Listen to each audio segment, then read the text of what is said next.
कलाम जिंदा कुरान हकीम हिकमत उलायतुराकी या इलाही तू मेरा माबूद है या इलाही तू मेरा शौक है। আল্লাহ পাক রব্বুল আলামিন বলেন ওয়ানহানা নিষিদ্ধ করেছেন আনিল ফাহশা অশ্লীলতা। আল্লাহ পাক রব্বুল আলামিন নিষিদ্ধ করলো কেন? নিষিদ্ধ করার কারণ হলো মুমিন বান্দার জন্য এমন বহুত পবিত্র হতে পারে।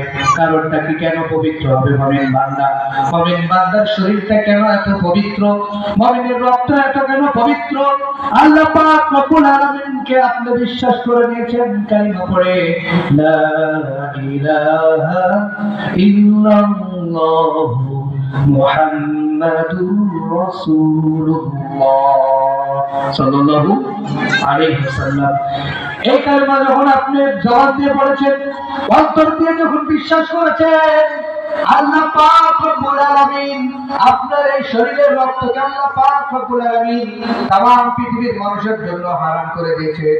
শুধু আল্লাহর পথের জন্যই সেটা বৈধ করেছেন। সুবহানাল্লাহ। এই কালিমা যখন আপনি পড়েছেন, রবকে যখন আপনি স্বীকার করেছেন লা ইলাহা ইল্লাল্লাহ, আল্লাহ ছাড়া কোনো মাবুদ নাই, কোনো অবশ্যই ইবাদতের উপযুক্ত কেউ নাই, আল্লাহ ছাড়া ক্ষমতার কোনো মালিক নাই। ওয়ালিল্লাহিল ওয়াহিদুল কাহ্হার। আল্লাহ পাক রব্বুল আলামিন, আল্লাহ পাক রব্বুল আলামিন সবচাইতে ক্ষমতার, সবচাইতে অধিপতি। কথা ঠিক জোরে বলেন, আরো জোরে। আল্লাহর সমস্ত ক্ষমতার অধিপতি। আল্লাহর উপর দিয়ে যায় হাত ফেরাবে। আল্লাহ পাক রব্বুল আলামিন কালামের মধ্যে বলেন ওয়া মাকারু ওয়া মাকারাল্লাহ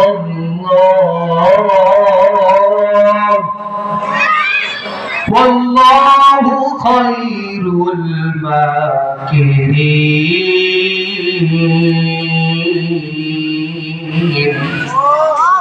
আল্লাহ পাক রব্বুল আলামিন বলেন বান্দারে আমি আল্লাহর ক্ষমতার মালিক, আমি আল্লাহ। এমনটি ভাবে না, ক্ষমতার মালিক সব, তোমার রিজিকের মালিক আমি আল্লাহ, তোমার হায়াতের মালিক আমি আল্লাহ। তুমি যে জীবন নিয়ে গর্ব করছো, অহংকার করছো, পথে চলতেছো, অর্থ ইনকাম করছো, এর সব কিছু আমি আল্লাহ পাক রব্বুল আলামিন নিয়ন্ত্রণ করি। কাজের ক্ষমতা করতে একমাত্র জনগণ না, জনগণ হতে পারে না, পশ্চিম কালেও না। কেউ যদি বলে যে জনগণ হলো ক্ষমতার উৎসাহ, বড় কথাটা 100% শিরক।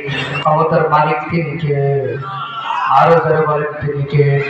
আল্লাহ কোরআনের মধ্যে বলছেন ক্ষমতার মালিক আমি আল্লাহ, জমিনের মালিক আমি আল্লাহ, আসমানের মালিক তিনি কে?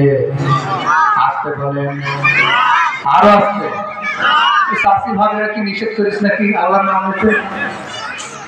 বাবার দরবারে যে পাশে নদীর ধারে কত দরবার, এক দরবার দুই দরবার, ওখানে যাতে গেলে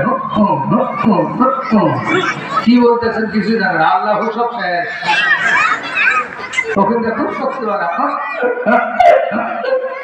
সব দিকে চলে, কিন্তু এখানে বলতে পারতেছেন না, তাই না? আল্লাহ পাক রব্বুল আলামিন ক্ষমতার মালিক।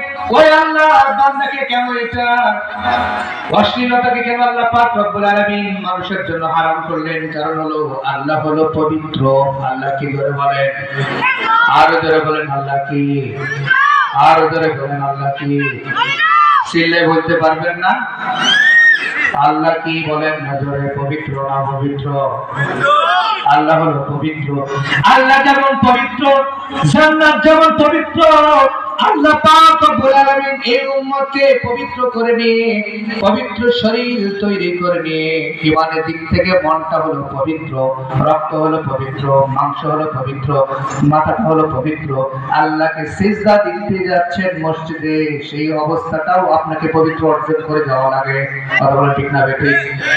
সিজদা দিলেন আল্লাহকে পাওয়ার জন্য, আল্লাহ পাক রব্বুল আলামিনকে পাওয়ার জন্য। আল্লাহ যেমন পবিত্র, আপনি পবিত্র সিজদা করলেন।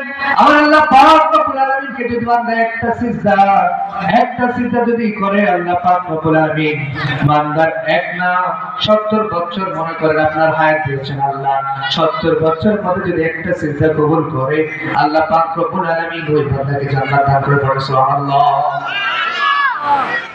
তার বান্দাকে আল্লাহ পবিত্র করতে যাচ্ছেন। আল্লাহ চাই না যে আমার এই উম্মতকে, আমার এই বান্দাকে আমি জাহান্নামে পাঠাই।